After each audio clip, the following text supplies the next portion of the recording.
Hello everyone. In this part, we are going to see another type of financial service, that is bills discounting. Bills discounting is also a kind of fund-based financial service where a business sells its outstanding invoices to a financial, usually a bank, before their due date to access immediate capital. അതായത് ഒരു business suppose ഒരു സാധനം ഒരു product ക്രെഡിറ്റിന് വിറ്റു, അതായത് കടത്തിന് വേണ്ടി വിറ്റു. വിറ്റതിന് ശേഷം പെട്ടെന്ന് തന്നെ അതിന് കാശിന് ആവശ്യമുണ്ട്. അപ്പൊ അതെന്ത് ചെയ്യും? ആ ഔട്ട്സ്റ്റാൻഡിങ് ആയിട്ടുള്ള റിസീവബിൾസ്, അതായത് കിട്ടാനുള്ള സാധനത്തിന്റെ റെസീറ്റ് അയാൾ ബിസിനസ് എന്ത് ചെയ്യും? ബിസിനസ് ആ ബില്ല് കൊണ്ടുവന്നിട്ട് ആർക്ക് കൊടുക്കും?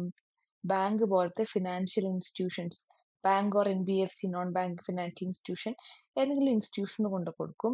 അപ്പൊ ബാങ്ക് എന്ത് ചെയ്യും? ബാങ്ക് ഇമ്മീഡിയറ്റ് ആയിട്ട് ഇവർക്ക് എന്ത് തിരിച്ചു കൊടുക്കും? ക്യാഷ് കൊടുക്കും. ഇപ്പൊ 10 ലക്ഷം രൂപയുടെ ബില്ലാണെങ്കിൽ ബാങ്ക് എന്ത് ചെയ്യും? ഇമ്മീഡിയറ്റ് ആയിട്ട് ആ പൈസ കൊടുക്കും. 10 ലക്ഷം മൊത്തം കൊടുക്കില്ല, പകരം എന്ത് ചെയ്യും? കുറച്ച് എമൗണ്ട് ബാങ്കിന്റെ ഫീസ് ആയിട്ട് വെച്ചിട്ട് ബാക്കി എമൗണ്ട് കൊടുക്കും. എന്നിട്ട് ബാങ്കിന് ആര് ഈ പൈസ കൊടുക്കും? ഈ ബിസിനസ് കസ്റ്റമറിന്റെ അടുത്ത് പറയും, എനിക്ക് പൈസ തരണ്ട, പകരം ആർക്ക് കൊടുത്താൽ മതി? ബാങ്കിന് കൊടുത്താൽ മതി എന്ന് പറയും. എന്നിട്ട് കസ്റ്റമർ എന്ത് ചെയ്യും? ആ പൈസ ബാങ്കിന് കൊടുക്കും. ഇപ്പൊ 10 ലക്ഷം ആണെങ്കിൽ 10 ലക്ഷം മൊത്തം കസ്റ്റമർ ബാങ്കിന് കൊടുക്കണം. പക്ഷെ ബാങ്ക് ബിസിനസിന് കൊടുക്കുമ്പോൾ എത്ര കൊടുക്കും? 10 ലക്ഷം മൊത്തം കൊടുക്കില്ല, ഒരു സർട്ടൻ പെർസെന്റേജ് ഡിഡക്ട് ചെയ്തതിന് ശേഷം മാത്രം കൊടുക്കുള്ളൂ. ആർക്കും ഒന്നും ഫ്രീ ആയി കൊടുക്കില്ല. അപ്പൊ ബാങ്ക് സ്വാഭാവികമായിട്ടും അതിന്റെ ചാർജസ് ഈടാക്കും. സ്മോൾ എമൗണ്ട് ഡിസ്കൗണ്ട് അല്ലെങ്കിൽ ഫീസ് ആയിട്ട് അത് കളക്ട് ചെയ്യും. So the bank deducts a small sum as fee and pays the balance immediately to the seller. പെട്ടെന്ന് തന്നെ ബിസിനസ്സിന് കാശ് കിട്ടും. കസ്റ്റമർ മെല്ലെ ബാങ്കിലേക്ക് തിരിച്ചു കൊടുത്താൽ മതി. യൂഷ്വലി ഇത് ഷോർട്ട് ടേമിലേക്കാണ് നമ്മൾ യൂസ് ചെയ്യുന്നത്. Now let's see its features. As I told you, it is a short-term financing, 30 to 120 days. അതായത് ഈ ദിവസത്തിനുള്ളിൽ കസ്റ്റമർ എന്ത് ചെയ്യണം? ബാങ്കിലേക്ക് പൈസ തിരിച്ചു കൊടുക്കണം.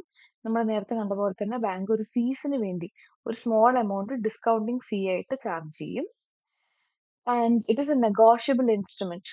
നെഗോഷ്യബിൾ ഇൻസ്ട്രുമെന്റ് എന്ന് പറഞ്ഞാൽ അത് ഈസിലി ട്രാൻസ്ഫർ ചെയ്യാൻ പറ്റുന്ന ഒരു ഇൻസ്ട്രുമെന്റ് ആയിരിക്കും. ആൻഡ് ഓൾസോ അതിലൊരു പ്രോമിസ് ഉണ്ടാവും, ഇന്ന ദിവസം അല്ലെങ്കിൽ ഇന്ന ദിവസത്തിന് മുന്നിൽ ഇന്ന ആള് ഇത്ര പൈസ തരും എന്നുള്ളൊരു ഒരു പ്രോമിസും കൂടെ തരുന്ന ഒരു ഡോക്യുമെന്റ് ആണ്. Okay. And transfer of position. Here, the seller endorses the bill in favor of bank, transferring the right to collect the money. അതായത് പൈസ കളക്ട് ചെയ്യാനുള്ള അവകാശം ആർക്ക് ട്രാൻസ്ഫർ ചെയ്യും? ബാങ്കിന് ട്രാൻസ്ഫർ ചെയ്യും. പിന്നെ കസ്റ്റമറും ബിസിനസ്സും തമ്മിൽ യാതൊരു ഇടപാടുമില്ല. കസ്റ്റമർ എന്ത് ചെയ്താൽ മതി? ബാങ്കിന് പൈസ അടച്ചാൽ മതി, ഈ ബിസിനസ് ആ കാര്യം ബാങ്കിനെ ഏൽപ്പിക്കും. And with recourse basis. With recourse എന്താന്ന് we have already seen in factoring.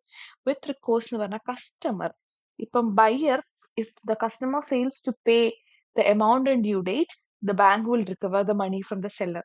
Customer correct ആയിട്ട് പൈസ അടച്ചില്ലെങ്കിൽ ആരാണ് ഉത്തരവാദി? ബിസിനസ് ആണ് ഉത്തരവാദി. ഇയാൾ ഡ്യൂ ഡേറ്റിന് അടച്ചില്ലെങ്കിൽ ബിസിനസ് വിടും. Okay. And credit worthiness focus. അതായത് ബാങ്ക് വെറുതെ ആർക്കും ബിൽസ് ഡിസ്കൗണ്ടിങ് ആക്സെപ്റ്റ് ചെയ്യില്ല. ബാങ്ക് ബിസിനസിനെയും നോക്കും, കസ്റ്റമറെയും നോക്കും, എന്നതിന് ശേഷം മാത്രമേ പൈസ കൊടുക്കത്തുള്ളൂ. These are the features of bills discounting. Now let's see its advantages. Immediate cash flow. അതായത് പെട്ടെന്ന് തന്നെ ക്യാഷ് കിട്ടും. നമ്മൾ ലോണിനൊക്കെ അപ്ലൈ ചെയ്യുന്ന പോലെ വെയിറ്റ് ചെയ്യേണ്ട ആവശ്യമൊന്നും ഇല്ല. അതുപോലെ തന്നെ ഓവർ ഡ്രാഫ്റ്റിനെ കമ്പയർ ചെയ്യുമ്പം ഇതിന്റെ ഫീസ് കമ്പാരിറ്റീവ്ലി കുറവാണ്. ഓവർ ഡ്രാഫ്റ്റ് എന്ന് പറഞ്ഞാൽ എന്താണ്? നമ്മൾ വിഡ്രോ ചെയ്യുക, നമ്മുടെ കറക്റ്റ് എമൗണ്ട്, ഇപ്പോൾ നമ്മുടെ അക്കൗണ്ടിൽ 10 ലക്ഷം രൂപയുണ്ട്, പക്ഷേ 15 ലക്ഷം രൂപ വിഡ്രോ ചെയ്യുന്നത്, നമ്മുടെ അക്കൗണ്ടിൽ എത്രയാണോ പൈസ ഉള്ളത് അതിനെക്കാട്ടും കൂടുതൽ വിഡ്രോ ചെയ്യുന്നത്, ഓവർ ആൻഡ് അബവ് വിഡ്രോ ചെയ്യുന്നതിനാണ് നമ്മൾ ഓവർ ഡ്രാഫ്റ്റ് എന്ന് പറയുന്നത്. അതിന് എക്സ്ട്രാ എമൗണ്ട് ചാർജ് ചെയ്യും. അതൊക്കെ നോക്കുന്ന സമയത്ത് ബിൽ ഡിസ്കൗണ്ടിങ്ങിന്റെ ചാർജസ് കുറവാണ്. ആൻഡ് ഇവിടെ കൊളാറ്ററലോ കാര്യങ്ങളോ എന്തെങ്കിലും ആധാരമായിട്ടൊന്നും നമ്മൾ കൊടുക്കേണ്ട ആവശ്യമില്ല. നമ്മൾ ലോണൊക്കെ എടുക്കുന്ന സമയത്ത് എന്തെങ്കിലും ആധാരം കൊടുക്കണം. ഇവിടെ അങ്ങനെ പ്രത്യേകിച്ച് ആധാരം കൊടുക്കേണ്ട ആവശ്യമില്ല. And documentation. ബാങ്ക് ലോണിനെ കമ്പയർ ചെയ്യുമ്പോൾ ഇവിടുത്തെ ലീഗൽ പ്രൊസീജിയർ കമ്പാരിറ്റീവ്ലി ഫാസ്റ്റർ ആണ്, പേപ്പർ വർക്കും കുറവാണ്. And strengthen supplier relationship.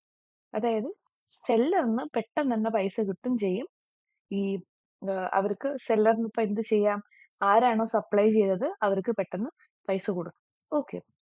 And scalability. The more sales a business makes, the more bills it has to discount. The funding grows naturally with business turnover. അതായത് usually ബിസിനസിന്റെ sales കൂടുന്നതിനനുസരിച്ച് bills ഡിസ്കൗണ്ടിങ്ങും കാര്യങ്ങളൊക്കെ കൂടും, അവരുടെ credibility കൂടും. So bills discounting പ്രൊസീജിയറും പെട്ടെന്ന് നടക്കും. These are the advantages of bills discounting. Now let's see disadvantage. So നേരത്തെ നമ്മൾ കണ്ടതുപോലെ അവിടെ റിസ്ക് ഉണ്ട്, അതായത് വിത്ത് റിക്കോഴ്സ് ആണ് നമ്മൾ കണ്ടു. സെല്ലർ ഈ ബയ്യർ കറക്റ്റ് ആയിട്ട് ബാങ്കിന് പൈസ അടച്ചിട്ടില്ലെങ്കിൽ, കസ്റ്റമർ പൈസ കറക്റ്റ് ആയിട്ട് ബാങ്കിന് അടച്ചിട്ടില്ലെങ്കിൽ ആര് വിടും? സെല്ലർ വിടും. And limited to trade transaction. അതായത് നമ്മൾ ആക്ച്വൽ ആയിട്ട് നമ്മൾ സെയിൽസ് നടത്തിയതിന് മാത്രമേ നമുക്ക് ബിൽ ഡിസ്കൗണ്ടിങ് പറ്റുള്ളൂ. അല്ലാതെ വെറുതെ ബാങ്ക് ബില്ലൊന്നും ഇല്ലാതെ വെറുതെ അങ്ങ് തരില്ല. ആൻഡ് ബാങ്ക് ചാർജസ് ഉണ്ട്, അതായത് കറക്റ്റ് ടൈമിന് പൈസ അടച്ചിട്ടില്ലെങ്കിൽ ബാങ്ക് എക്സ്ട്രാ ചാർജ് ഈടാക്കും. അതുപോലെ തന്നെ ഈ ഇമ്പാക്ട് ഓൺ ക്രെഡിറ്റ് ലിമിറ്റ്, നമുക്ക് ഇഷ്ടമുള്ള ഇപ്പോൾ 1 കോടി 2 കോടി അങ്ങനെ ഇഷ്ടമുള്ള എമൗണ്ട് നമുക്ക് ബിൽ ഡിസ്കൗണ്ടിങ് ആയിട്ട് കിട്ടത്തില്ല. ബാങ്ക് ഒരു നിശ്ചിത എമൗണ്ട് തീരുമാനിക്കും, ആ എമൗണ്ട് മാത്രമേ നമുക്ക് കിട്ടുള്ളൂ. അതുപോലെ തന്നെ buyers and sellers reputation bank നോക്കും, വെറുതെ കൊടുക്കില്ല. ബിക്കോസ് കറക്റ്റ് ആയിട്ട് കസ്റ്റമർ അടച്ചിട്ടില്ലെങ്കിൽ ആര് വിടും? ബാങ്കും വിടും. സെല്ലർ കറക്റ്റ് ആയിട്ട് അടച്ചിട്ടില്ലെങ്കിൽ അതൊക്കെ ബാങ്കിനെയും കൂടെ എഫക്ട് ചെയ്യുന്നതുകൊണ്ട് ബാങ്ക് എന്ത് ചെയ്യും? They'll see the reputation of buyers and sellers. Moreover, there will also be administrative tracking. അതായത് ബിസിനസ്സിന്റെ കാര്യങ്ങളും അഡ്മിനിസ്ട്രേറ്റീവ് കാര്യങ്ങളും ഒക്കെ കറക്റ്റ് ആയിട്ട് ബാങ്കിന് പറഞ്ഞു കൊടുക്കണം.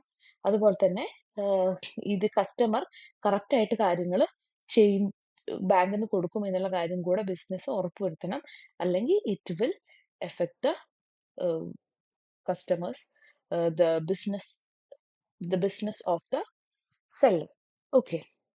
So these are the disadvantages of what? Bills discounting. In this part, we have seen the meaning of bills discounting, features, advantages as well as disadvantages.